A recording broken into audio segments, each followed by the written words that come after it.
সান্ত্বনার জন্য আমরা এখানে আসছি একটু দেখতে বা শুনতে জানতে। বাচ্চা কি স্কুলে? জি, স্কুলে ছিল।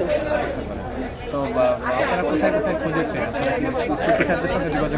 টিচারদের সাথে তো আমরা যোগাযোগ করি না। টিচাররা ফোন দিলে বলছে যে টিচাররাও কথা বলতে পারছেন না, তারাও আতঙ্ক হয়ে গেছে। এখন আমরা বাংলাদেশ মেডিকেল খুঁজছি, তারপর কুয়েত মন্ত্রী খুঁজছি, মানে উত্তরেতে যত হসপিটাল ছিল সবগুলোই খোঁজা হয়েছে, ঢাকা মেডিকেল খোঁজা হয়েছে, বার্ন ইউনিটে খোঁজা হয়েছে, এবং এখনও আমাদের সন্ধ্যার পরে আমার ভাসুরের খেলা সবাই আবার গাড়ি নিয়ে চলে গেছে, আগেও গেছে, ওইখানে লোক আছে আমাদের এখন। কোন ক্লাসে পড়তে পারছে? ক্লাস 3-তে। ক্লাস 3-তে।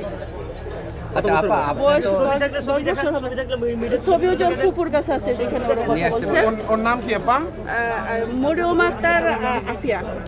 ওকে, হ্যাঁ হ্যাঁ, মরিয়ম আক্তার আফিয়া। আপনি তো আগেও এসেছেন, এই যে স্কুলে নিশ্চয়ই এসেছেন তো?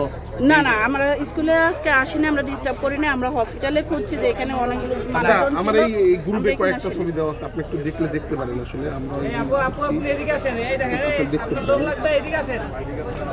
উনি কি হোস্টেলে থাকে? একটা বাচ্চার ছবিটা যদি দেখাতে পারতেন। ছবি দিতেছি।